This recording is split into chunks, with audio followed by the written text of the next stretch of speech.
Exercise 3.3 का third question है, can a quadrilateral A B C D be a parallelogram if angle D plus angle B equals to 180 degree. देखिए ये एक parallelogram है, ठीक है, A B C and D, ठीक है। तो अपोजिट साइड्स ये बन रही हैं, तो अपोजिट साइड्स में का सम जो होता है वो 180 नहीं होता है क्वाड्रिलेटरल में, अगर पैरेललोग्राम होगी तो। अगर एडजेसेंट हो, अगर डी इसके एडजेसेंट में आ जाता है, ठीक है, जैसे ए सपोज करते हैं यहाँ डी है यहाँ बी है, ये तभी पॉसिबल है अगर ये दोनों एडजेसेंट एंगल्स होंगे तो उनका सम जो होगा वो 180 होगा। तो ये हो भी सकता है और ये नहीं भी हो सकता है। अगर दोनों का सम मतलब एंगल बी और एंगल डी, ये दोनों अगर एडजेसेंट होंगे, if they are adjacent angles और उनका सम 180 डिग्री है, then quadrilateral should be a parallelogram, ठीक है। अब कंडीशंस यहाँ पे क्या प्रॉब्लम आ गया कि हमें फिगर दी नहीं गई है। अगर फिगर दी गई होती और बी और डी एडजेसेंट एंगल्स बनाए गए होते तो हम इसको ट्रू कर लेते। तो ये आपका यस भी है और आपका ये नो भी है। सेकेंड पार्ट है A B C D is a quadrilateral, ये A B C and D, A B equals 8 centimetre and DC is also 8 centimeter. AD is 4 centimeter and BC is 4.4 centimeter. अब quadrilateral की एक property है कि opposite angles, opposite sides जो होते हैं ये इसके इक्वल होते हैं। A B equals to C D, one pair तो इक्वल हो गया, but A D is not equal to B C, क्योंकि ए डी 4 सेंटीमीटर है और बी सी 4.4। तो क्वाड्रिलेटरल होने के लिए, अगर एक क्वाड्रिलेटरल पैरेललोग्राम है, उसकी कंडीशन क्या होती है, दोनों पेयर उसके जो हैं वो इक्वल होने चाहिए। तो यहाँ पे वन पेयर इक्वल है, A B equals to C D है, but A D is not equal to B C. तो ये quadrilateral is not a parallelogram. First वाला भी नहीं है और सेकेंड वाला भी नहीं है।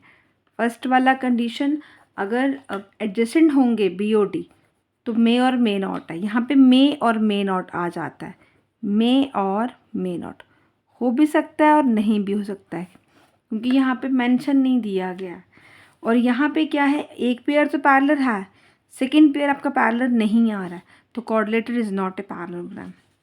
थर्ड पार्ट है आपका एंगल ए और एंगल सी,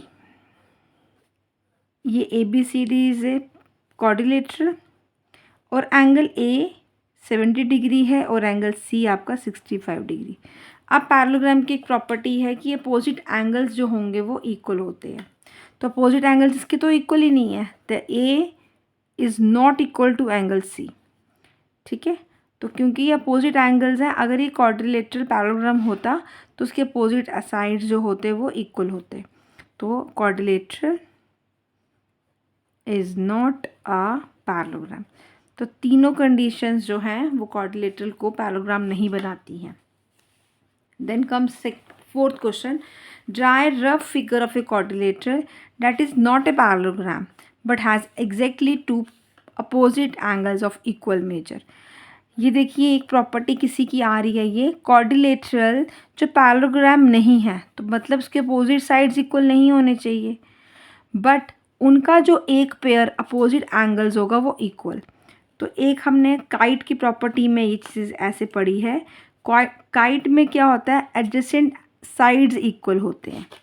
एडजेसेंट साइड्स इक्वल होते हैं means A D D C के बराबर होगा और ए बी बी सी के, एंड जो उसका वन पेयर होता है ना, वन पेयर अपोजिट एंगल्स का, तो वो इक्वल होगा।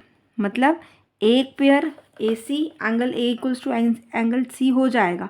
अब ये वाला ज़रूरी है नहीं है कि हो या नहीं हो, ठीक है। तो ये वाला जो प्रॉपर्टी पूरी एक्सप्लेन की गई है ये सिर्फ काइट की ही प्रॉपर्टी में आता है। काइट के ही टू अपोजिट एंगल्स होते हैं वो इक्वल होते हैं, ठीक है।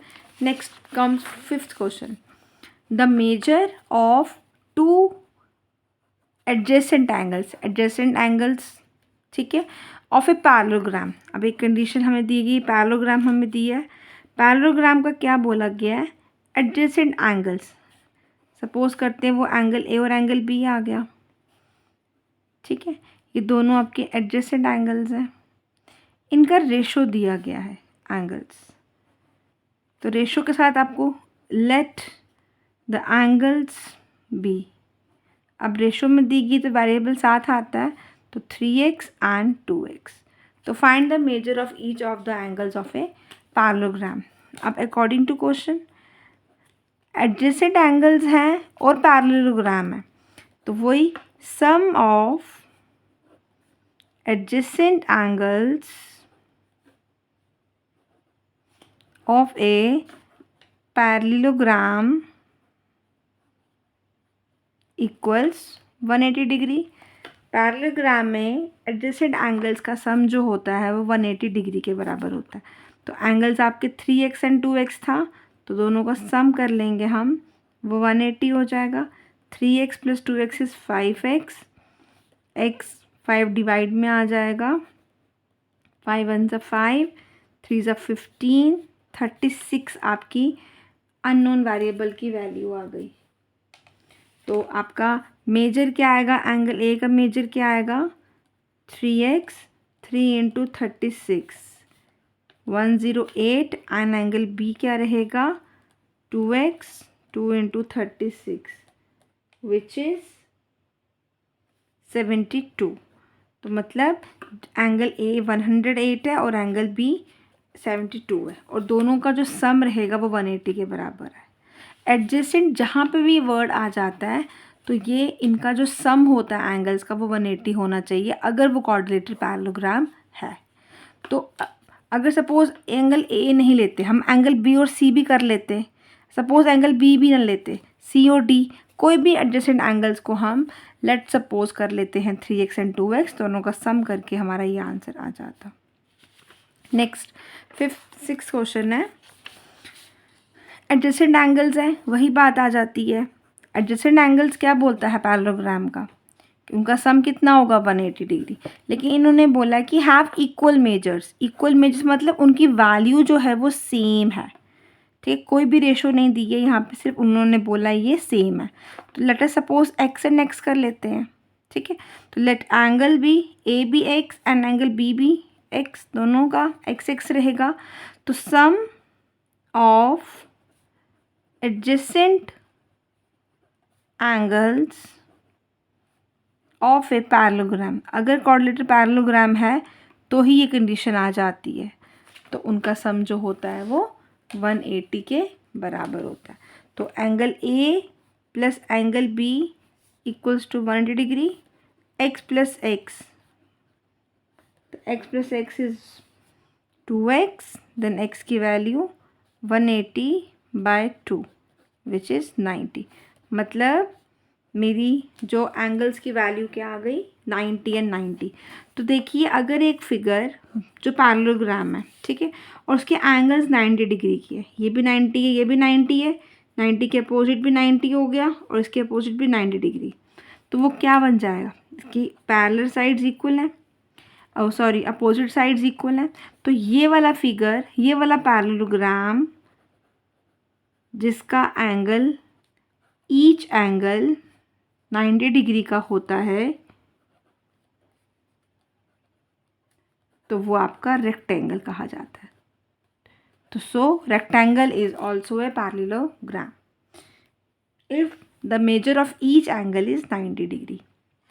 देन कम्स 7th क्वेश्चन, हमें एक होप दिया हुआ है, होप दिया हुआ है और बोला है होप एक पैरेललोग्राम है। होप क्या है आपका, पैरेललोग्राम है, और आपको वैल्यूज़ निकालनी है x y z की।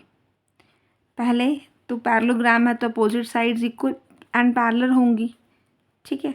अच्छा, अब ये देखिए, ये ऐसे करके ना यहाँ पे ये z बन रहा है 40 एंड y। जब भी z बन जाता है तो वो आपका ऑल्टरनेट इंटीरियर कहा जाता है। तो वैल्यू y की आ गई, ऑल्टरनेट इंटीरियर एंगल्स। ठीक है, अब x कैसे निकालेंगे और y कैसे निकालेंगे। यहाँ हम लेट सपोज y w कर लेते हैं। ठीक है, तो w + 70 = 180। अब ये क्या बन गया, ये बन रहा है आपका लीनियर पेयर ऑफ एंगल्स, क्योंकि ये लाइन स्ट्रेट लाइन है, ये रे है w एंड 70। तो w की वैल्यू आ गई 180 - 70 विच इज़ 110।